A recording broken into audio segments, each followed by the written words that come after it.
Hey everybody, it's Rob here. I quickly wanted to showcase you the Lightning Spear push setup. There is 157 clear on this Lightning Sorcerer. I'm still updating my tier list, and this has been done by Mekuna. I'll put his full video in the description, and you can see he's basically speed running 157 with the Lightning Spear and a slightly different setup. You see, this is like a pack here. It dies in like 5 seconds, and these guys have billions and billions of HP.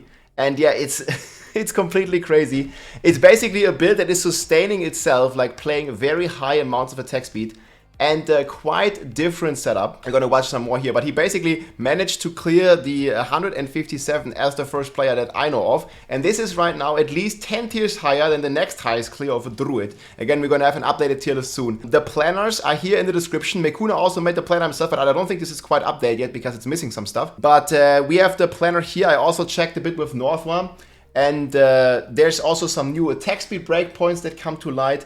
And basically we're dropping the Tal Rasha's ring here to get in another normal ring with shredding blades. Also no more Fist of Fate, because this Storm Swell aspect is apparently triple dipping.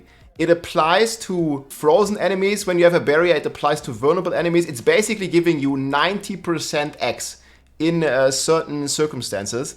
So this is basically working like the retaliation on the rogue, if you know. Retaliation. It's also double dipping on the rogue, and the same is going on with the Storm Swell aspect. It's basically giving you 90% X, and you have to reach a certain breakpoint here to be able to keep all these stacks you see here at the boss. Maybe you don't see it because the buff bar is loaded up like crazy.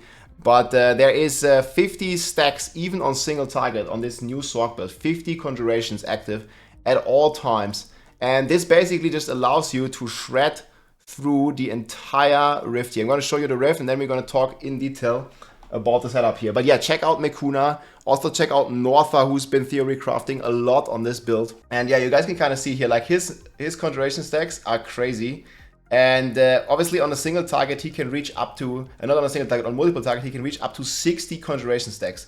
And with the way Conjuration Mastery works, I'm also going to log in game and I'll show this to you, how crazy of a damage multiplier it is.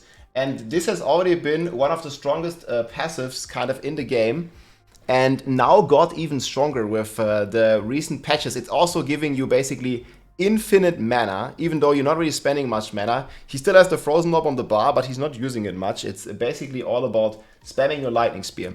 And you can see here, it's like 1 minute, he's already half done with the floor.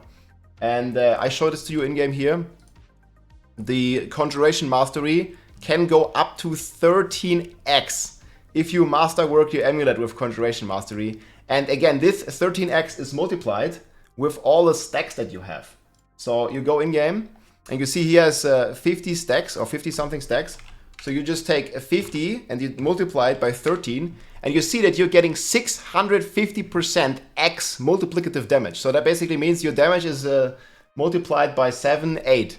Hey Anthony, what's up? Yeah, this is so insane, man. The sorcerer is eating very good today, and look at this. Like, he just like shreds through the entire floor. Triple instance, I guess he's using intelligence, Chores of War.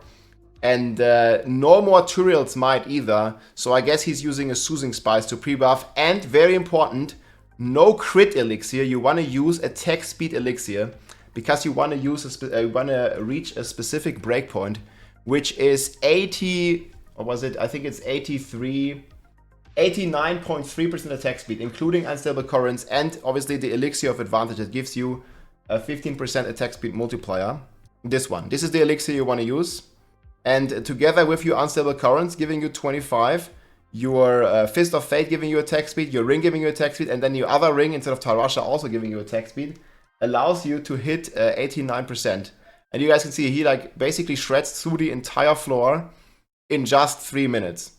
And then after that, obviously it's time to fight the boss. And this is how it always goes in high pit runs. You spend 2 or 3 minutes through the run, and then you spend 10 minutes fighting the boss. Because the bosses, and I think they even increased it, let me know in the comments, but I think the pit bosses have even more HP now than they had before. You see here, the boss takes forever, but he still manages to keep 50 conjuration stacks on a single target. And this is basically only possible with this new setup. Unfortunately, he doesn't show his gear at the end here, but I talked to him and I also have seen his gear multiple times. I just don't know exactly like what new ring he's playing, but it's basically the same ring that he has in his setup. So yeah, you see here, like he basically blasts on this boss. It takes him like 10 minutes just to kill this one boss. I'm pretty sure the sorcerer is gonna do 160 plus, but you basically need to go full DPS or you have no chance. And yeah, with that, he just basically casts his Lightning Spear. You see, it's permanently up on the single target. You can just spam it, like fully blast spam it. And you see even like 1% damage, 1% life on this boss takes forever. And then 157 down. GG. That's crazy. So the way this works is you are now masterworking. I think actually Morty was also mentioning you're gonna masterwork the entire cooldown reduction on your gear. You see it here. This was a clip of his gear. The chest is not a full setup, but Shaco, greater affix cooldown. Then here he's using Raiment in the push. Then you have the Storm Swell. I'm pretty sure Mekuna will have a video out. I'm going to link this below as well. And hopefully he's going over his full gear because he didn't. Then the Storm Swell, again, multi-dipping in this. Applying 90% multiplier. Then we got the pants are also changed. No more Talbot's Will. But now using the Orange Herald here for more cooldown reduction. And toughness plus Lightning Spear lucky hit. Asu, normal, Spear, very normal. Also 100% chance here for the Lightning Spear. I think this is really, really important that you get the Lightning Spear as high as you can. Then the Fractured Winterglass, here the big change. Masterwork the cooldown because you need it on single target to get 50 conjuration stacks. And then double attack speed ring.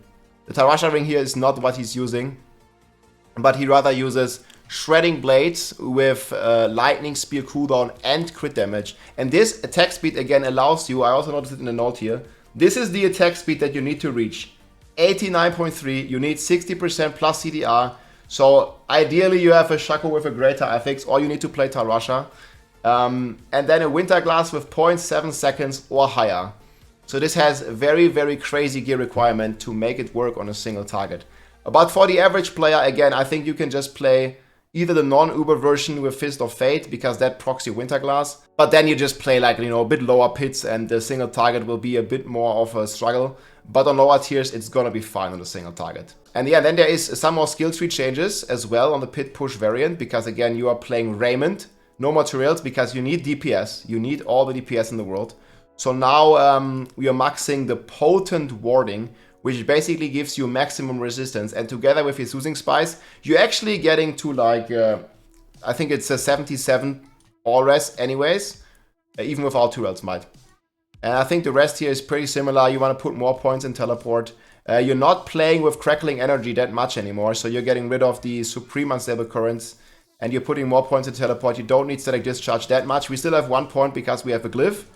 And Paragon board also is a bit more defensive. Elementalist, you have Tactician, and then Reinforced here again. This was one of the earlier boss that I showed.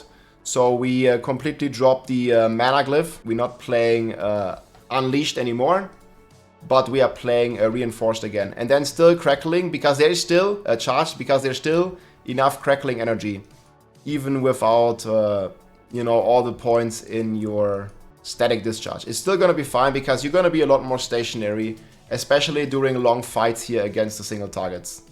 Like it's a very stationary, like 10 minutes, basically like 80% of the run, 10-12 minutes, you're just fighting the single target. So all you need to do is optimize for the single target. The AoE looks to be extremely good on the Sorc and extremely fine. And we will see what's gonna happen with this build, because it's like basically 10 times stronger than any other Sorc build at the moment.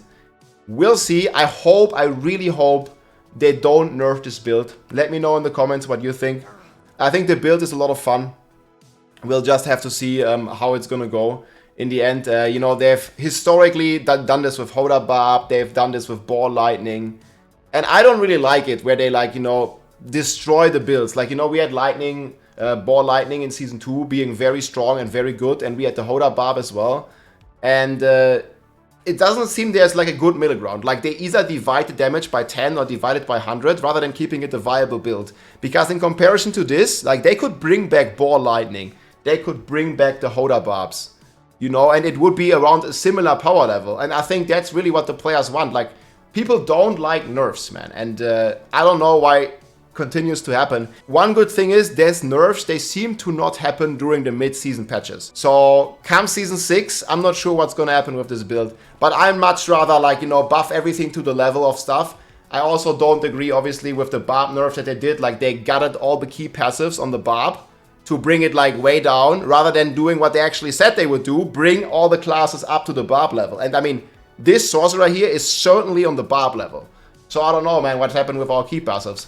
But it would be cool, because I have Barbs in dead last place at the moment. Like, there's not really any high clears that I've seen from Barb. Like, every other class we've seen, a Storm Slide here, 147. Again, I'm going to link this tier list. I'm going to have an update probably this weekend on a tier list as well. Linking this in the description. There's a 147 here from King Pig, Bone Spirit, like hitting for like 6 trillion every run. Ace of Spades done 147. Basically, everybody is allowed to have fun, but not the Barb at the moment. Here, like, it's hitting for 9. Do you see this? Like, this is Bone Spirit. Like, he's finishing 147.